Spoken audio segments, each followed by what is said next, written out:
Hi guys, welcome to RBT Learning channel.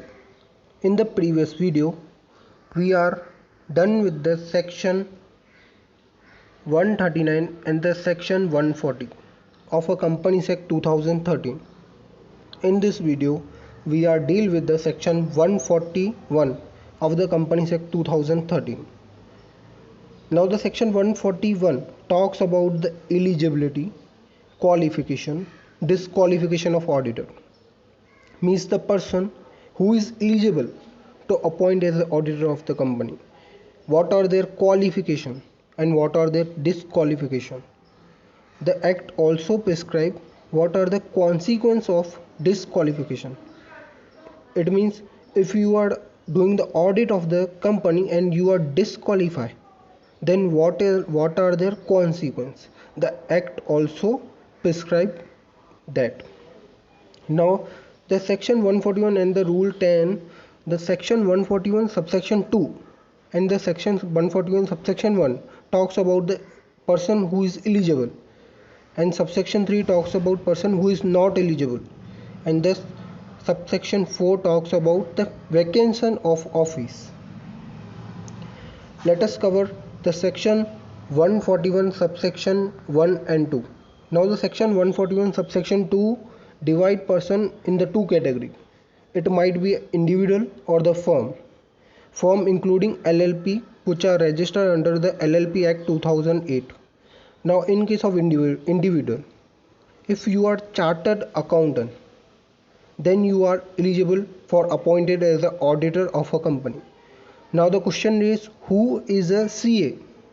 The section 2 subsection 17 of a Companies Act 2013 mention that if you are a member of ICAI, then you are eligible for auditor, plus you hold certificate of practice.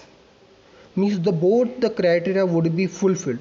You are member of ICAI plus you are holding COP, means certificate of practice. Now who is become the member of ICAI? If you completed your qualification according to the ICAI study, then you are definitely become the auditor of the company. Now in case of partnership firm including LLP, now if a majority of partner is a CA, take one example. If there is a firm, there are 5 partners, 3 are CA plus COP, 2 are not a CA, then it cover the majority part. Then the firm is appointed as the auditor of the company. On the and section 141 subsection 2 talks about the signing on report. In case of firm, the person who is CA is only sign on the audit report. There are many questions comes in exam, then who is sign on the report?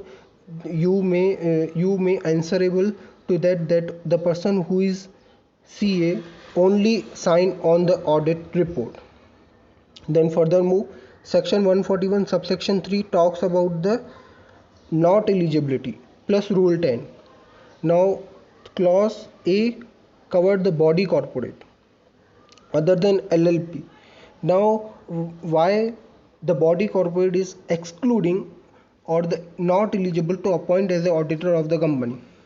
You might heard about the concept of corporate will, or you maybe know the case law of Salomon and Salomon Company Limited. Now in the Salomon and Salomon Company Limited, the judgment comes that the Salomon is different from his company. That's why there are separate ownership and the management concept. That's why the body corporate is not eligible as an auditor of the company, because if the fraud occur, then board of director may deny that he is different from his company. That's why they are disqualified for appointed as the auditor of the company. Now clause B cover officer or employee of a company. It means the officer, the section 2 subsection 59 define the officer. Officer is a manager, director, key manager person. It means any one person you have, then you are disqualified for doing the audit of a company. If because your independence is violated, the clause C deal with the partner or employee of a officer or employee of a company. Take one example. Let's say ABC Limited is a partnership firm, and XYZ Limited, you are doing the audit of XYZ Limited, and you are one of the partner A is also a officer or employee of a XYZ Limited, then your independence would not be maintained. In this case, you are not eligible to appoint as an auditor of a company. Then the further move, the person, relative or partner. Now who is a relative? Relative defined under section 2 subsection 77 of the Companies Act 2013. The relative covers himself, wife, or his husband, your mother, your father, your stepmother, stepfather, your son, stepson, son, wife, daughter, daughter, husband, and brother and sister. Also cover step brother and step sister. If you are any of your relative or partner, or you himself hold any share, any 1 rupee share, then you are disqualified or appointed as an auditor of a company. If you are holding the shares of company or his subsidiary, which is defined under the section 2 subsection 87, or associate, which is defined under the section 2 subsection 6 of a Companies Act, then or subsidiary of such a holding, then you are disqualified for doing the audit. Because but here one exception is given, that if you are relative holding 1 lakh face value shares, then you are eligible. If it exceeding 1 lakh, then you are disqualified. Now another clause, if you are indebted to the company or its subsidiary or its associate or its subsidiary of associate, then you are disqualified if the amount of in debt is exceeding 5 lakh. Or another subclause is, if you are giving guarantee to the third party exceeding 1 lakh, then you are not eligible to appoint as an auditor of a company.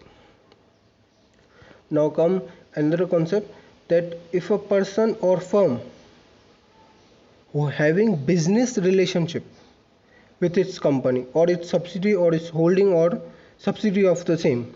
Now what is a business relationship? Now any commercial transaction you are doing with a company is considered as a business relationship, but there are 2 exceptions given under the act. The first exception is, if you are providing any professional service which is defined under the Chartered Accountant Act 1949, then it would not be called as a business relationship. And another exception is, if the service is provided at arm length price. It means the same service would provide it to the public as a whole and without any terms and condition, then it is excluded from the business relationship. Another clause, a person who is relative or director or employee of a company, means your relative is director or employee of a company. Take one example, if your father is a director or employee of the company and you are doing this audit of the same company, then definitely the independence is violated. The law himself defined disqualify you. The person is a full-time employment, then you are not eligible to appointment. Or if you are holding more than 20 company audit, but there are exception also given while counting the 20 company OPC, which is defined in the section 2 subsection 62, and dormant company, small company, which is defined under the section 2 subsection 85, private company, which is defined under the 2 subsection 68. But if the paid up capital is 100 crore or more, then you count in the while counting 20 company, you are considered that point. The another clause is, if you are convey any fraud, then the period not completed 10 years, then you are not eligible to doing any audit. The another subclause define that the person directly or indirectly render any service, which is defined under section 144 of a Companies Act. We will also cover section 144 in our subsequent lecture. Let us move on another concept.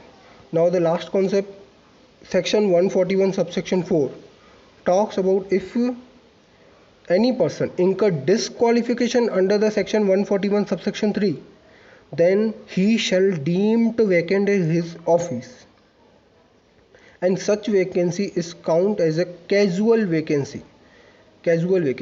Now what is a casual vacancy? I also define under section I also define that casual vacancy may be considered death, resignation, and the retirement, and so many concepts. The law himself not define the casual vacancy. We covered the general meaning of casual vacancy. That's for the video. Thank you very much. Thank you so much for giving your time. Goodbye, good night. When you are watching the video, Shabak here.